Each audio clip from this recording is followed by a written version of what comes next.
Di dalam Al-Quran, fenomena-fenomena yang terjadi sekarang ini banyak disandarkan oleh Allah kepada Bani Israel. Bani Israel ini adalah bani yang satu sisi mereka dilebihkan oleh Allah karena keimanan mereka. Faddaltukum 'alal 'alamin. Kata Allah, Allah justru juga membedakan antara mereka dengan yang lain dari sisi keimanan. Tapi garansinya kalau mereka beriman. Kalau mereka tak beriman tak dapat garansi. Bani Israel dulu dengan sekarang beda jauh. Jauh sangat berbeda. Bani Israel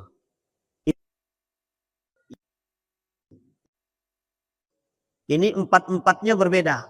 Empat-empatnya berbeda. Zionisme beda. Israel berbeda. Bani Israel berbeda. Kemudian satu lagi Yahudi berbeda. Ini kalau sejarahnya panjang. Tapi yang jelas mereka berbeda. Itulah singkatnya. Kalau dikaji sejarahnya panjang Pak. Dah habis waktu, dah cukup waktu kita. Panjang sekali. Karakter di dalam Al-Quran itu banyak sekali Allah perumpamaan dengan Allah umpamakan dengan berbagai macam bentuk. Nah, malam hari ini kita ingin coba sampaikan karakter Bani Israel yang diperumpamakan oleh Allah dengan binatang. Ada di dalam Al-Quran itu 7 binatang cukup istimewa dan disebut sebagai bentuk perumpamaan bagi karakter-karakter Bani Israel. Maka disebutkan oleh para ulama, ada yang merangkum, seorang ulama merangkum, ada 7 karakter binatang, perumpamaan binatang yang diumpamakan oleh Allah. Dan ditulis dalam Al-Quran bagi Bani Israel dan bagi siapapun yang menyerupai perbuatan demikian. 7 karakter ini Pak. Nanti 7 karakter itu akan Bapak Ibu temukan di dunia kita yang saat ini. Yang sifatnya modern ini. Dan 7 karakter itu hampir kita temukan. Jadi cukup Pak. 7 itu tidak sedikit dan tidak banyak juga. Cuma dibilang tidak sedikit, dibilang tidak banyak, dibilang tidak sedikit dia banyak. Dibilang tidak banyak dia sedikit. Nah, begitulah bahasanya. Lebih pokoknya lebih dari 5 dan kurang dari 8. Nah, pokoknya begitu tuh. Nah, pertama, kenapa Allah mengumpamakan karakter mereka dengan binatang? Karena ada di dalam binatang itu karakter buruknya. Kita ambil contoh. Karakter yang pertama di dalam Al-Quran itu binatangnya anjing. Jangan alergi dengan kalimat ini. Anjing. فَمَثَلُهُ كَمَثَلِ الْكَلْبِ إِنْ تَحْمِلْ عَلَيْهِ يَلْهَثْ وَإِنْ تَتْرُكْ عَلَيْهِ يَلْهَثْ. Karakter penjilat. Karakter penjilat. Engkau berikan dia makan, dia tetap menjulurkan lidahnya. Tak pun engkau berikan dia makan, dia tetap menjulurkan lidahnya. Na'udzubillah. Cuma sedikit kita singgung, dia kalau anjingnya agak pembahasannya agak khusus. Tapi saya singkatin. Anjing ini di dalam Al-Quran karakternya yang tadi 1. Tapi 2 lagi itu baik. Baik. Contoh. Ashabul Kahfi. Baik apa buruk kira-kira? Di mana tempat anjing tadi? Di surga Bang. Di surga. Anjing Ashabul Kahfi. Yang kedua. Anjing pelacak. Anjing yang diajarkan untuk menjadi intel. Itu disebutkan anjing itu binatang yang paling mudah dilatih dan cerdas. Itu anjing. Coba bayangkan. Anjing itu binatang yang paling cerdas dan mudah dilatih dibandingkan dengan anjing-anjing binatang-binatang yang lain.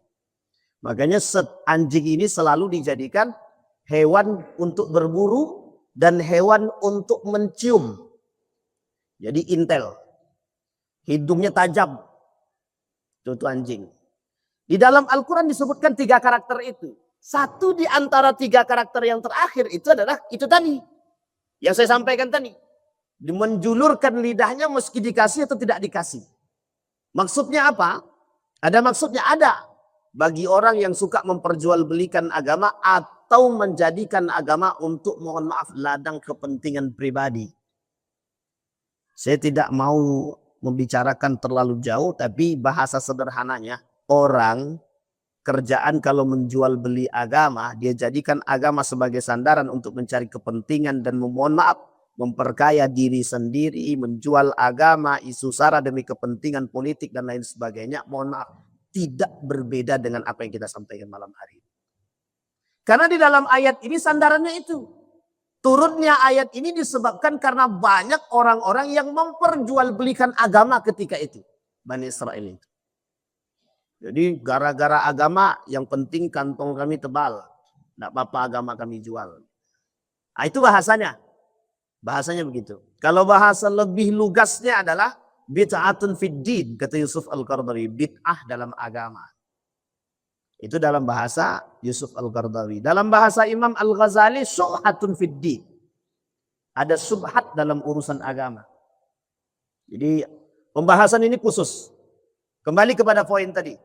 Nah, apa karakter anjing itu tadi yang, mohon maaf, disematkan kepada itu tadi, Pak. Orang-orang yang memperjualbelikan agama. Dan di dalam Al-Quran orang seperti ini oleh Allah tidak diajak berbicara. Allah tak mau melihat mereka. Allah tidak mau mensucikan mereka. Bagi mereka azab yang sangat pedih. Allah laknat mereka. Allah masukkan mereka ke dalam neraka. 6 ancaman Allah bagi mereka. 1, Allah tak mau melihat mereka. 2, Allah tidak mau mensucikan mereka. 3, Allah tidak mau berbicara dengan mereka. Yang keempat, Allah laknat mereka. Yang kelima, bagi mereka azab yang sangat pedih. Yang keenam, Allah masukkan mereka ke dalam neraka. Nerakanya tergantung pada kondisi apa yang mereka lakukan. Kalau mereka sampai pada ingkar, nerakanya jahanam. Kalau sampai pada ingkar. Tapi kalau mereka tidak sampai kepada ingkar, ada yang masuk ke dalam neraka sakar, ada yang masuk ke dalam neraka yang lain. Sampai di sini bisa dipahami, Bapak Ibu. Ini karakter. Yang kedua, karakter binatang anjing ini menjilat. Orang yang suka menjilat. Tapi ini mohon maaf ya, jangan dilihat orang-orangnya. Wah ini Anda boleh. Tidak usah pokok, cukup tahu aja. Karakter ini disampaikan oleh Allah, hei orang-orang beriman, Anda dipanggil oleh Allah di dalam Al-Quran, ulul albab, zawi aklin, la'allakum ta'qilun, ulul azmi. Apa lagi ya? Ulul albab sudah. Ahlul ilmi. Jadi orang-orang cerdas itu, Pak. Tujuannya apa? Anda bisa tidak mengambil pelajaran dari cerita dan perumpamaan. Ada buku di dalam, ada satu kitab, judul kitab itu, makna daripada perumpamaan yang Allah berikan kepada manusia.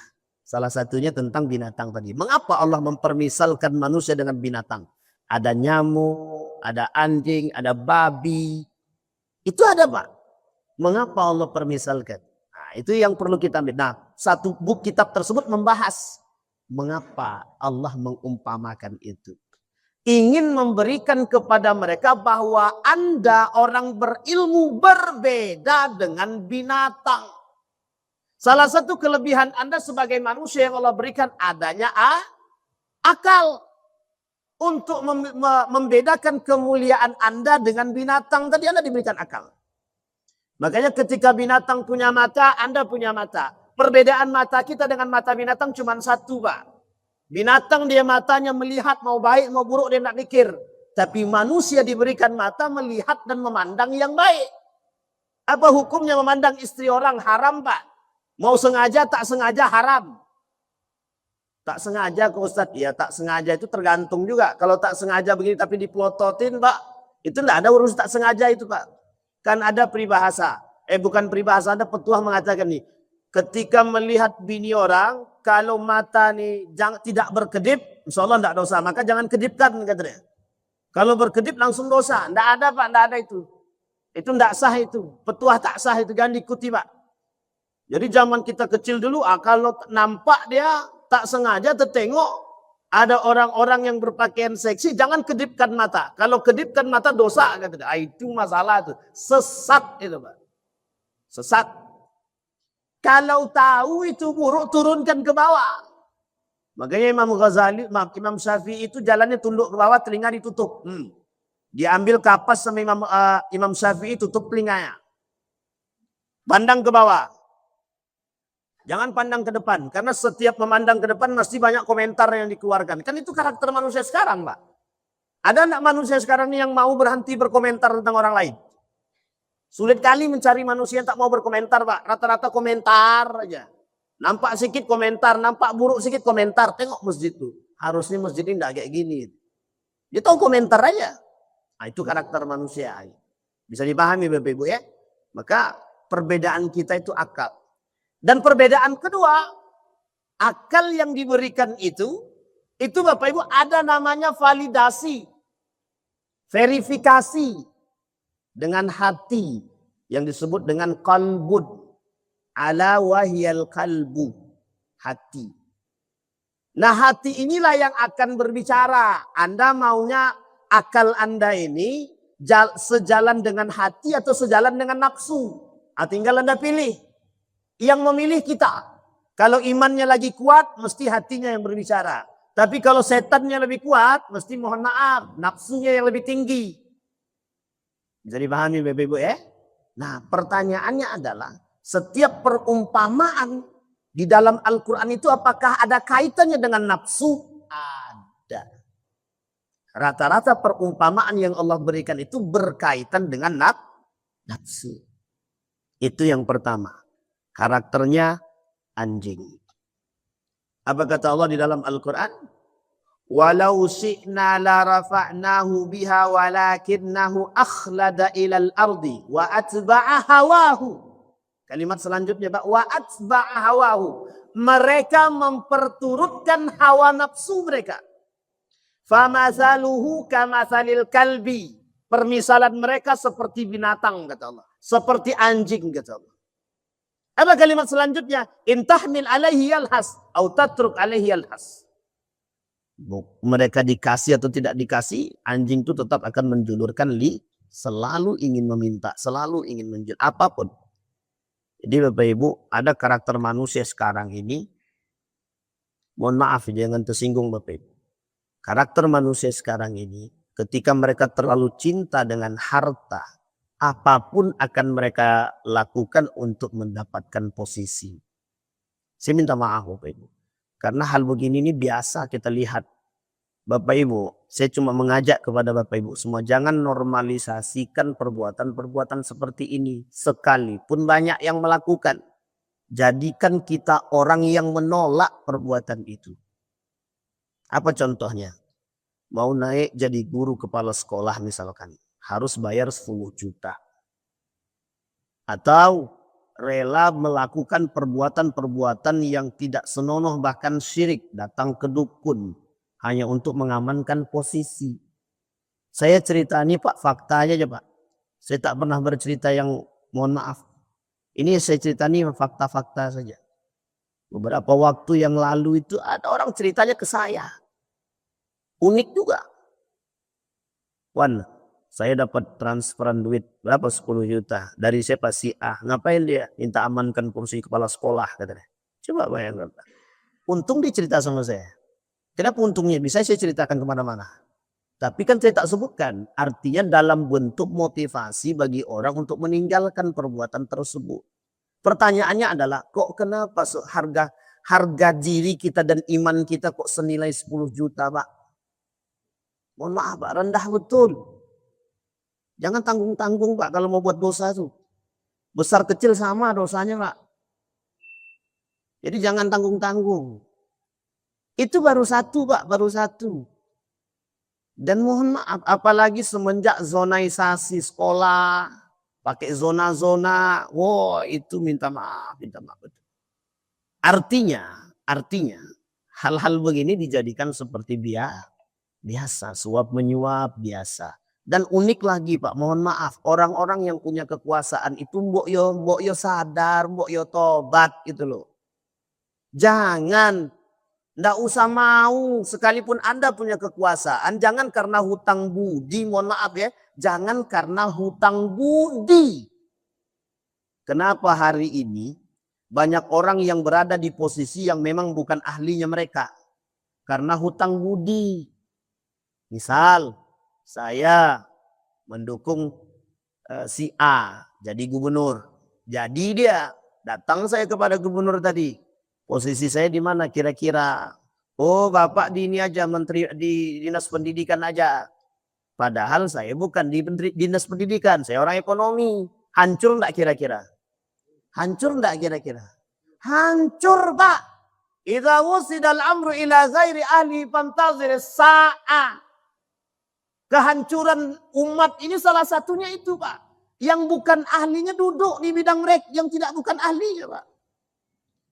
Dia duduk di tempat yang bukan keahlian dia. Tapi Ustaz, tidak usah pakai tapi-tapi, Pak. Hutang budi. Persoalan kita sekarang ini hutang budi. Dan ingat Bapak Ibu yang mohon maaf, yang meminta pun sadar diri. Sadar diri. Kalau Anda tidak memiliki kemampuan, mohon maaf, daripada rusak, mending Anda tidak usah minta. Dan sebaiknya tidak usah minta. Karakter yang paling merusak itu adalah karakter meminta. Orang yang suka meminta itu hina, Pak. Hina. Makanya bahasa di dalam hadis itu al-yadul ulya khairun min yadis sufla. Tangan di atas itu lebih baik daripada di bawah. Apa maksudnya itu? Jangan coba-coba meminta. Siapapun Anda, berhenti meminta. Jangan rendahkan dirimu di hadapan manusia. Kalau mau minta pertama kali, minta sama Allah. Jangan minta sama yang lain. Apalagi kalau sampai harus menjilat, Pak. Rendah diri kita, Pak. Mohon maaf, rendah. Inilah karakter yang sekarang ini ingin kita sampaikan. Apa itu? Mohon maaf. Karena kita ini melihat ada orang itu di atas kita, kita biasa meminta kepada dia. Mohon maaf, Pak. Orang itu mandang kita rendah, Pak. Apa kata mereka? Kalau bukan karena aku, kau bisa apa? Kalau bukan karena aku, kau bisa apa? Itu harus diperhitungkan. Kita ini di hadapan Allah sama. Ingat sama di sini, setiap orang di antara kita punya kemuliaan masing-masing. Jaga itu, jangan rendahkan. Jangan rendahkan. Apalagi kalau sampai mentuhankan manusia. Atau ada ataunya. Apa ataunya? Berlebihan terhadap manusia. Mengalahkan Tuhan daripada manusia. Sampai Tuhan itu mohon maaf. Ketika dia menyanjung Tuhan tak seperti dia menyanjung kawan tadi. Dia sanjung manusia. Oh hebatnya bukan main. Tidak ada dosa sama sekali. Tidak pernah bermaksiat. Tidak pernah korupsi. Mohon maaf, mohon maaf. Anda berlebihan. Berlebihan. Anda tak seperti itu menyanjung Tuhan. Anda tak seperti itu menyanjung Nabi. Anda tak seperti itu menyanjung sahabat. Manusia sekarang ini tak lebih baik daripada sahabat. Tidak lebih baik daripada sahabat. Itu perkataan Nabi. Generasi yang paling baik itu kata Nabi, generasi di masa Nabi. Sahabat, tabi'in, tabi'in. Setelah itu generasi siapa? Ulama. Ulama yang seperti apa? Yang soleh. Ada kaitannya dengan ayat tadi? Ada. Ulama yang memperjualbelikan keulamaan mereka. Itu sebabnya mohon maaf seperti binatang tadi. Na'udzubillahi tsumma na'udzubillah. Sampai di sini bisa dipahami Bapak Ibu? Jangan terlalu serius Bapak Ibu. Nanti tegang juga saya jadinya. Itu yang pertama. Sekarang yang kedua. Yang kedua ini lebih berbahaya Pak. Yang kedua ini lebih berbahaya. Babi. Babi. Saya punya, cuma saya tak bisa tampilkan di sini. Karena saya tidak bawa alat untuk menampilkannya. Babi ini Pak. Karakter babi ini disebutkan oleh Allah dalam Al-Quran. Tapi saya sampaikan dulu sekilas tentang babi sebelum saya lihatkan karakternya Bapak Ibu. Babi ini hari ini Pak, dari dulu sampai sekarang sih sebenarnya, itu menghasilkan 160 lebih produk dari babi. Babi itu menghasilkan 160 produk. Tahu maksudnya 160 produk ini? Saya bacakan Bapak Ibu sebagian kecil di antara itu ya. Saya lihatkan ke Bapak Ibu. Babi itu, kalau babi ini, bulu babi bisa menghasilkan kuas. Bisa digunakan untuk kosmetik. Itu baru bulu babi ya, baru bulunya.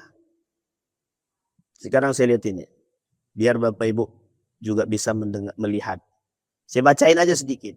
Mudah-mudahan ada materinya ya. Babi. Tapi jangan pula ini Bapak Ibu ya. Mana dia ya? Masya Allah. Mudah-mudahan ada di sini. Ya Rab. Masya Allah.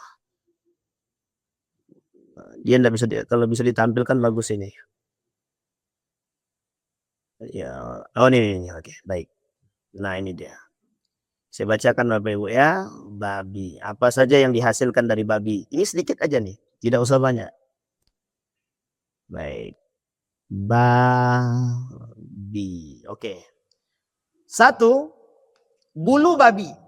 Bisa digunakan roti bakar, margarin, martabak. Bisa dicampur dengan roti bakar. Dan bisa menghasilkan apa? Sikat gigi. Kuas. Jaket bulu. Yang kedua, daging babi. Ham. Sate B2. Sosis. Bakso. Abon bacon. Pasta gigi. Burger. Rendang asam amino. Jangan dicari. Kemudian kulit babi. Kikil. Rambak. Kolegan. Kerupuk kulit. Aksesoris. Kosmetik. Bahan kosmetik. Selongsong, sosis, jas, tas, jaket, gesper, sepatu, dompet. Tulang bisa jadi peluru, kuah, kaldu, karbon aktif, kalsium, Ca, paspor, susu, pasta gigi juga. Gelatin, dunia medis, kapsul obat, vitamin, media, fermentasi, bahan makanan, selongsong, sosis, permen, jelly, yogurt, es krim, mentega, pelembut, stabilizer, cake biskuit, roti, jus, sirup, margarin, susu, dan lain sebagainya. Lemak, susu, pencampuran telo, kosmetik, penyedap, obat tablet, flavor, campuran sosis, mentega, margarin. Minyaknya, penyedap rasa. Dilakukan penelitian. Memang minyak babi itu bisa jadi penyedap rasa. Jangan dicari. Minyak goreng, kosmetik, mie, bakmi, flavor, kaldu, bumbu. Dulu pernah ditemukan apa namanya itu? Kuaci, campuran minyak babi. Saya tanya Bapak Ibu, yang kita tahu bahasa Inggrisnya babi ini apa? Pig 1, yang kedua pork. Paling 2 ini Pak kita tahu Pak. Tahu Bapak Ibu berapa jumlah bahasa Inggris dari tubuh babi itu? 160. Ada enggak kemungkinan kita sadar itu? Dari yang tadi saya sampaikan. Ini baru sebagian kecil nih. Jeroan, paru-paru, enzim, empedu, pankreas, usus. Daripada jeroan tadi, irisan bakso, vetsin, MSG, media fermentasi, renat, kemudian keju. Kemudian apa lagi? Laktoso, food supplement, taurin, insulin, vaksin, benang jahit, operasi, selongsong, sosis. Itu baru 7 yang saya sampaikan. Yang saya punya 40 nama. Dan guru saya mengatakan 160 lebih yang bisa dihasilkan dari seekor babi. Ada pertanyaan kemarin. Mengapa kok babi? Pertanyaannya ya, mengapa kok babi yang bisa dijadikan, mohon maaf, setiap tubuhnya itu, bagian tubuhnya itu bisa dimanfaatkan. Tahu alasannya Bapak Ibu? Satu di antara alasannya adalah, dia ada beberapa alasan. Satu di antaranya adalah Babi kalau sekali melahirkan bisa sampai 12 ekor. Jadi jumlah babi itu banyak. Kalau dia sekali melahirkan bisa banyak. Makanya di beberapa tempat babi ini termasuk murah. Waktu saya di Ponorogo, satu tusuk babi ini bisa 4.000 satu tusuk tahun 2000. Kebayang enggak kira-kira sama Bapak tahun 2000 satu tusuk babi itu harganya berapa? Sate babi satu tusuknya 4.000. Masuk kami ke situ, sudah siap-siap mau pesan. Kemudian dia bilang, satu sate ini Pak 4.000. Kaget uak saya. Kok mahal? Katanya. Ini sate babi Pak. Katanya. Langsung kami kaget keluar langsung. Enggak jadi balik. Nah, coba bayangkan Pak. Jadi mohon maaf Bapak Ibu. Ini sebelum kita sampai kepada persoalan tadi ya, karakter babi. Kenapa babi ini babi ini dijadikan salah satu media untuk merusak umat Islam? Dan mengapa mereka harus melakukan itu? Yang pertama memang ketika umat muslim ini makan yang haram, mudah bagi mereka untuk merusak. Jadi mohon maaf jangan tersinggung ya. Kalau banyak umat muslim rusak, kira-kira yang dimakannya itu halal atau haram? Itu pertanyaan kita Pak. Maka Bapak Ibu, kerusakan umat muslim itu setidaknya ada 4 hal. Satu di antara 4 hal ini, umat muslim yang suka makan yang haram. Insya Allah, orang yang suka makan yang haram, itu tidak akan bisa dia. Tidak akan lurus Pak. Sulit untuk menerima nasihat. Sulit Pak. Sampai yang namanya yang haram-haram itu hilang dari tubuh dia. Sampai di sini bisa dipahami. Jadi bisa dihindari kira-kira makanan-makanan yang sifatnya begini Pak. Tolong anak-anak dijaga Pak. Sekarang banyak makanan-makanan itu instan. Mie goreng, mie rebus. Ada yogurt, ada apa namanya? Sosis. Ada lagi marshmallow. Ada lagi apa namanya yang licin-licin itu? Nugget juga ada. Sosis. Banyak sekali yang bercampur dengan mohon maaf yang tadi kita sampaikan. Jadi tolong dijaga makanan anak-anak kita. Bapak Ibu, persoalannya bukan pada makanannya. Persoalannya adalah ketika kita makan yang haram, itu akan menurunkan semangat kita beribadah Pak. Coba cari tahu. Betul enggak kira-kira? Ada seorang ulama namanya Abdurrahman Siddiq Al-Banjari. Orang Banjar, Tembilahan Pak. Tinggal di Sapat itu. Tembilahan. Beliau menuliskan buku judulnya adalah Asrarus Shalah. Rahasia-rahasia sholat. Salah satu penyebab orang malas sholat itu apa? Karena banyak makan yang haram. Mohon maaf ya, karena banyak makan yang haram. Berarti orang-orang yang tak sholat itu banyak makan yang haram. Bisa jadi iya, bisa jadi tidak. Tapi jangan pula Bapak Ibu ketemu orang tak sholat, banyak makan haram. Jangan, tidak boleh itu. Jangan, itu tak boleh. Sampai di sini bisa dipahami Bapak Ibu, dia ada 4 tuh. Penyebabnya salah satunya itu. Yang kedua persoalan ribawi. Persoalan riba setidaknya. Kalau udah masalah riba nih udah nggak bisa Pak. Masalah riba nih nggak bisa. Baik kembali kepada babi tadi Pak. Nah sekarang kita lihat apa karakter babi. Babi punya psikologi yang buruk Pak. Apa salah satunya? Rakus. Dan suka di tempat yang busuk. Rakus dan suka di tempat yang busuk. Sampai di sini bisa dipahami Bapak Ibu? Apa kata Allah di dalam Al-Quran? Persoalan babi. Qul hal a'unabbi'ukum bisyarrin min dzalika masubatan indallah. Apa kata Allah? Apakah akan aku beritakan kepadamu tentang orang-orang yang lebih buruk pembalasannya dari orang-orang fasik itu di sisi Allah? Yaitu orang-orang yang dikutuk dan dimurkai oleh Allah. Di antara mereka adalah yang dijadikan kera dan babi. Nanti kita lihatin kera. Dan orang yang menyembah tauhid, mereka itu lebih buruk tempatnya dan lebih tersesat dari jalan yang lurus.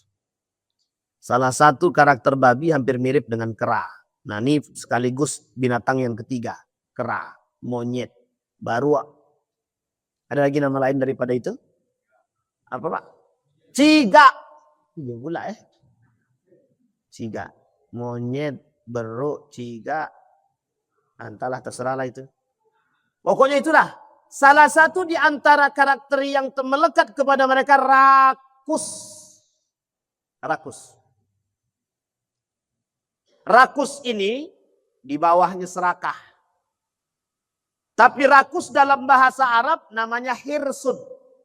Hirsun ini lebih berbahaya daripada toma. Rakus lebih berbahaya daripada tamak. Kalau kita mengibaratkan orang rakus itu kan sudah kenyang masih juga nambah lagi. Itu rakus namanya. Itulah. Itu perumpamaan kita kan. Tapi sebenarnya ada perumpamaan yang lebih besar. Yang tak pernah puas dengan dunia. Yang tak pernah puas dengan apa yang mereka berikan.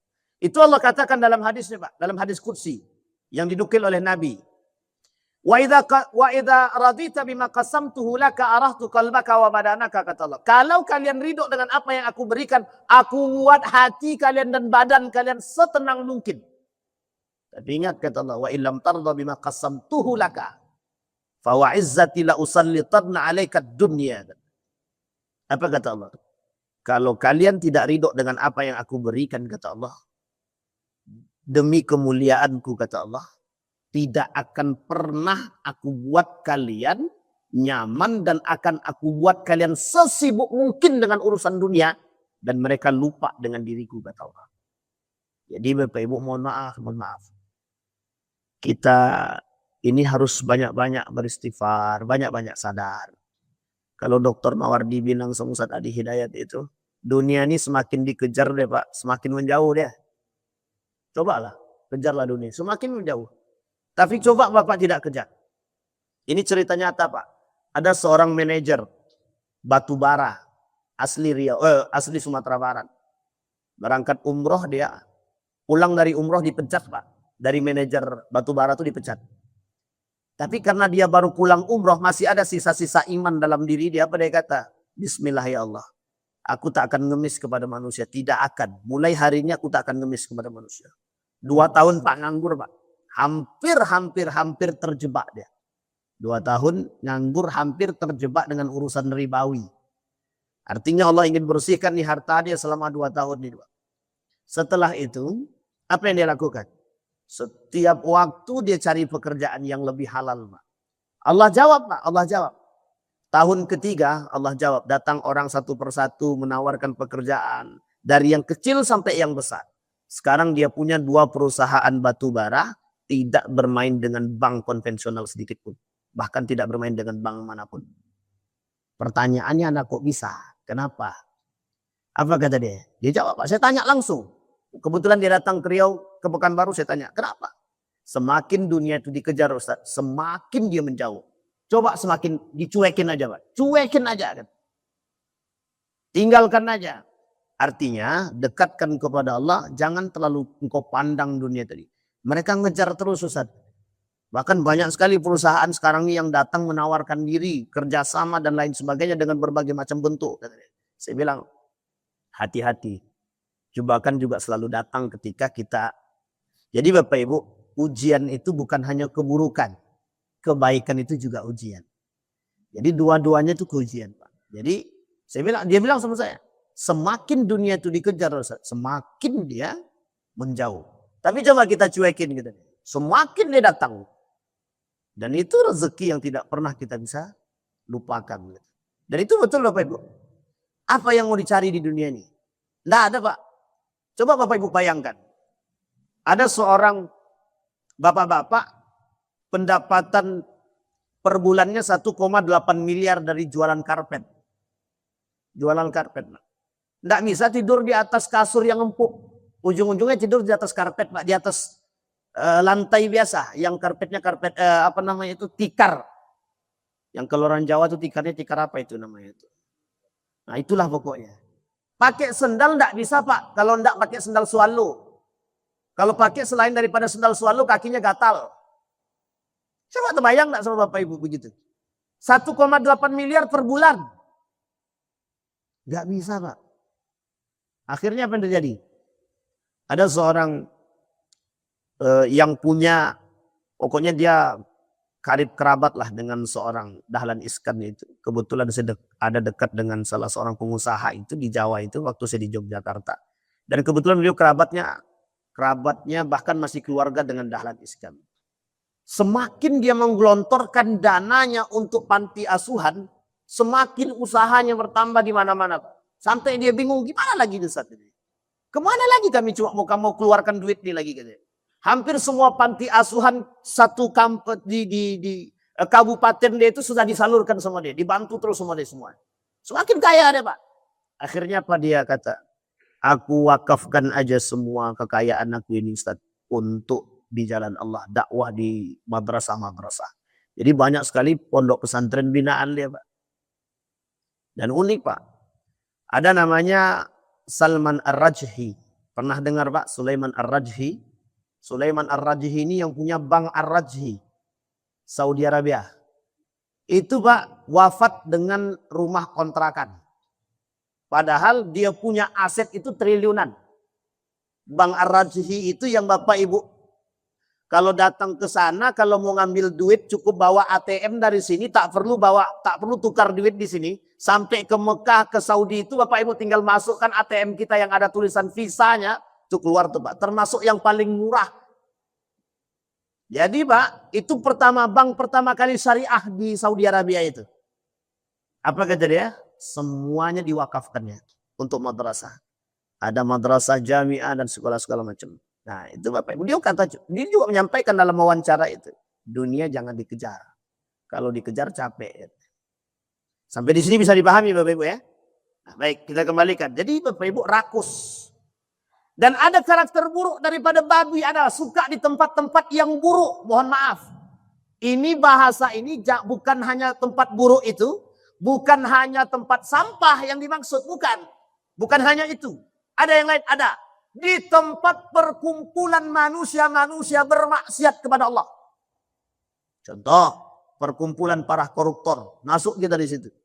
Perkumpulan peminum judi, masuk kita di situ. Beda tipis kita dengan mereka, Pak. Makanya Bapak Ibu, orang yang punya kawan itu penjahat, cuma ada dua kemungkinan. Kalau tidak dia yang narik penjahat itu jadi baik, atau sebaliknya. Dia yang ditarik jadi, cuma itu dua kemungkinan ya Pak. Tidak ada kemungkinan lain. Kami tengah-tengah Ustaz, kadang baik, kadang jahat, itu tidak mungkin itu. Kadang kami jadi baik, kadang kami jahat. Tidak. Kalau tidak jadi jahat, itu jadi baik dia. Maka pandai-pandai Pak. Ini masalah Pak. Tapi kami berarti dilarang dong Ustaz berkawan dengan orang jahat. Bukan dilarang. Sebaiknya menjauh kalau Anda tidak punya iman yang kuat. Karena kalau Anda tidak punya iman yang kuat, cuma ada kemungkinan Anda mengikuti. Ada seorang ulama. Pada masa dahulu diabadikan oleh Allah di dalam Al-Quran namanya Barsiso. Bani Israel. Dikenal alim, mati dalam keadaan murtad. Mati dalam keadaan murtad. Ada lagi beberapa waktu yang lalu saya baca sejarah. Seorang lelaki, tak saya sebut sebagai sahabat. Mati dalam keadaan tidak beriman kepada Allah. Padahal hidup di zaman Nabi dianggap sebagai seorang sahabat ketika itu Pak. Tapi mohon maaf. Wafat dalam keadaan tidak beriman. Kebayang tak sama Bapak Ibu? Sedang duduk dengan orang-orang yang mohon maaf. Pelaku zina. Ya, bisa jadi kita ikut zina. Setidaknya Bapak Ibu, ada pelaku zina, dia bawa cewek-cewek dia di situ. Bapak tidak pelaku zina, Bapak tak bawa cewek. Kira-kira Bapak ini bisa nggak nutup mata daripada perempuan yang ada di depan Bapak? Nanti kawan Bapak cuma katakan, kenapa kau tutup, kau buta katanya. Mau tak mau Bapak buka mata juga kan? Bapak buka mata kan mau tak mau melihat juga kan? Artinya mohon maaf, hari itu Bapak selamat. Tapi yang ke satu pekan kemudian dia yang selamat. Jadi jangan jangan merasa diri ini mampu memiliki iman yang kuat. Sehingga tidak terpedaya dengan maksiat. Khawatir Pak. Maka Bapak Ibu kata salah satu tombok hati itu berkawanlah dengan berkumpullah dengan orang-orang yang soleh. Tombok hati ono 5 perkorone. Sak sicine apa itu? Nah, itulah pokoknya. Yang terpokoknya yang keempat apa yang ketiga itu berkumpul dengan orang-orang orang-orang saleh. Nah, itu bahasa Jawa itu Bapak Ibu. Obat hati ada 5 perkara. Baik, itu yang keberapa tadi? Babi itu. Kedua. Sekarang yang ketiga kera sama. Kera itu rakus. Allah sebutkan dalam Al-Quran kiradatan khasi'in. Kiradatan khasi'in ini Allah berikan untuk siapa? Bani Israel ketika itu memiliki diri yang tidak pernah puas dengan apa yang mereka miliki. Datang Nabi pun mereka tidak ada Nabi minta Nabi. Nabi datang mereka setiap mukjizat yang diberikan mereka hapus. Contoh salah satunya onta Nabi Soleh. Dan banyak lagi Pak. Nabi Musa. Apa kata Nabi Musa? Masuk kalian ke dalam gua itu, tolong bantu. Apa kata orang Bani Israel? Kau aja yang masuk, kau selesaikan dengan Tuhanmu. Nanti kalau kau butuh bantuan baru minta tolong sama kami. Itu Nabi itu gitu kan ya Pak. Nabi itu Pak. Makanya mohon maaf kalau orang sekarang tidak tunduk terhadap yang lain. Itu biasa Pak. Sedangkan Tuhan aja dia lawan apa lagi? Mohon maaf, Tuhan aja dia lawan apa lagi? Manusia Pak. Orang sekarang nih, dia tak pikir Pak mau siapa, dia tak pikir. Mau Tuhan aja mereka lawan, apalagi kita. Jadi jangan sok kuat di hadapan mereka. Itu dia tidak ada satu harapan kecuali satu ya. Mendirikan negara tidak akan berhenti sampai itu berdiri. Jadi tak usah Bapak Ibu kasih waktu, kasih peluang. Nah, saya kalau bicara ini memang agak serius nih memang. Selalu pengennya berantem aja Pak dengan, cuman tak berani juga kan. Karena memang jauh itu tadi. Ini kepada poin tadi. Jadi Pak mohon maaf, ini masalah ini tidak akan selesai sampai kiamat Pak. Nah, itu masalah Pak. Salah satu bentuk kekuatan dan dukungan mereka dari situ. Jangan Bapak Ibu kira mereka tidak berpaling kepada mereka akan berhenti. Tidak Pak. Semua yang ada di belakang itu semua Pak. Jadi saya kasih tahu Bapak Ibu, ini negara bonekanya. Saya ulangi Pak. Ini negara bonekanya. Jadi ini akan selalu membuat onar agar senjata-senjata yang mereka produksi tetap terjual. Jadi yang namanya perperangan itu diciptakan. Ingat kalimat itu, diciptakan. Bisa dipahami sampai di sini? Jadi sampai kiamat tidak akan berhenti Pak. Maka sampai muncul nanti namanya Malhamatul Kubro, perang besar. Dan Malhamatul Kubro itu cuma 2 Pak pertempurannya. Di Muslim. Artinya perangnya apa? Agama. Kembali kepada masalah tadi. Babi. Babi satu lagi. Kawannya apa? Kera. Baru ciga. Bapak Ibu lihat karakternya ciga itu apa? Karakter beruk itu apa? Rakus. Sangat rakus sekali. Berarti kalau ada manusia Ustaz yang rakus itu apakah seperti itu? Wallahu a'lam. Bisa jadi iya, bisa jadi tidak. Mengapa perumpamaan ini Allah buat? Lagi-lagi Pak, Anda adalah manusia yang berpikir. Setidaknya Anda bisa jadikan perumpamaan yang Allah berikan itu permisalan yang hikmah bagi kita dan bijaksana. Anda orang berakal, ambillah pelajaran dari situ. Jangan jadi seperti bro yang rakus. Mobil 5 yang dipakai 1, 4-nya siapa yang pakai? Setan. Jadi Bapak Ibu hati-hati betul. Nafsu ini kalau diturutin Pak, tidak akan selesai Pak. Apalagi mohon maaf kita punya banyak duit, maunya pengen beli A, B, C, D. Semua ingin dibeli. Dan fenomena hari ini Pak biasa dengan begitu. Dan tidak terbesit dalam hati kita, dalam pikiran kita, apakah yang kita lakukan ini betul-betul mendapatkan keridhaan Allah atau hanya sekedar nafsu belaka. Ada orang yang berangkat umroh setiap bulan. Karena dia kaya setiap bulan umroh deh. Pertanyaannya adalah umroh pertama mungkin lillahi ta'ala. Tapi kalau umroh yang ke-10, mungkin lillahi ta'ala. Itu yang harus kita pikirkan. Menjaga hati itu tidak semudah yang membalikkan telapak tangan. Hati ini bisa berubah kapanpun, Pak. Makanya obat hati itu harus istiqomah. Sulit, Pak. Sangat. Mohon maaf Bapak Ibu. Saya tak sedang menceramahi Bapak Ibu dalam aspek ini. Tapi saya ingin katakan begitulah Allah memberikan perumpamaan yang cukup serius. Anda kalau tidak punya iman lebih parah daripada binatang. Jangan tersinggung Pak. Itu kalimat Al-Quran bukan saya. Bapak Ibu tahu, saya kasih tahu cerita. Betapa bejatnya seorang ayah yang saya ceritain Pak. Betapa bejatnya seorang ayah, anak kandungnya bisa. Sekarang saya tanya, itu karena apa? Menuruti hawa nafsu. Sekarang saya tanya, bisa enggak bapak itu lebih buruk daripada binatang itu? Sangat Pak, sangat buruk dengan binatang. Binatang saja tahu mana anak. Itu binatang Pak. Ini orang tua enggak tahu anak. Mending kalau anak itu sudah besar, ya enggak mending juga Pak. Anak SD. Lihat kasus-kasus sekarang Pak. Baru-baru ini keluar di televisi. Apa yang keluar di televisi? Seorang ayah mencari anak kandung. Coba bayangkan. Pertanyaan muncul Pak dalam benak kita. Itu tidak punya iman atau tidak punya segalanya Pak?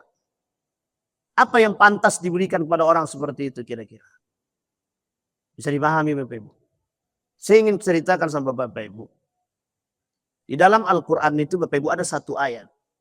Orang yang berbuat zalim di muka bumi ini. Ayat ini tidak bisa dipahami secara letterlek. Tapi oleh Kiai Haji Said Agil Al-Sirat itu dipahami bagus menjadi satu fatwa hukum.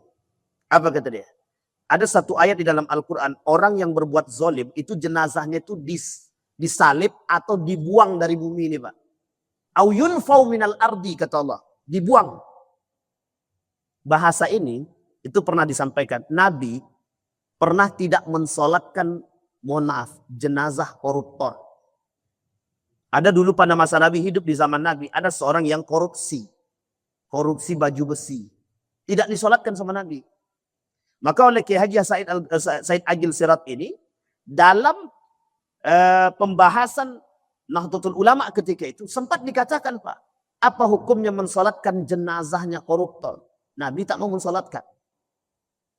Artinya apa? Mengajak kepada orang yang alim ulama, jangan solatkan jenazahnya orang-orang yang berbuat zalim. Sampai di sini bisa dipahami Pak ya. Begitulah kezaliman itu. Nah yang begini-begini ini mohon maaf Pak, mohon maaf. Apa yang mereka lakukan? Nafsu Pak, nafsu.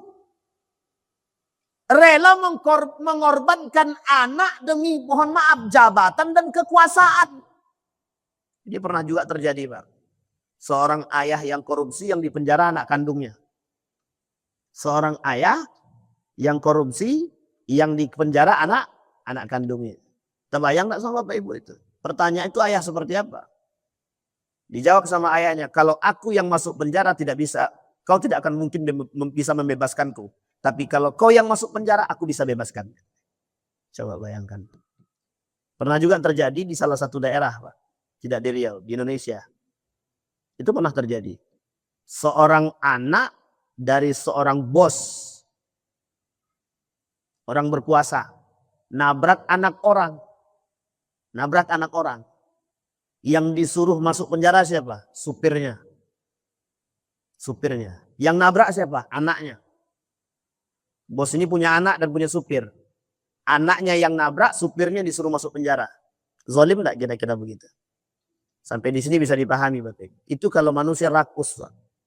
Manusia rakus itu apapun mereka bisa buat. Hanya demi dunia yang mereka inginkan. Nah Bapak Ibu, dua karakter yang mirip antara babi dengan kera. Nah satu di antara karakter babi yang lain adalah bahwa babi ini suka di tempat-tempat yang buruk, yang bau. Dan Bapak Ibu sekalian yang berbahagia, mengapa Allah mengharamkan babi? Salah satunya bukan karena cacing pita saja. Tapi salah satu di antaranya adalah babi memiliki sifat yang buruk.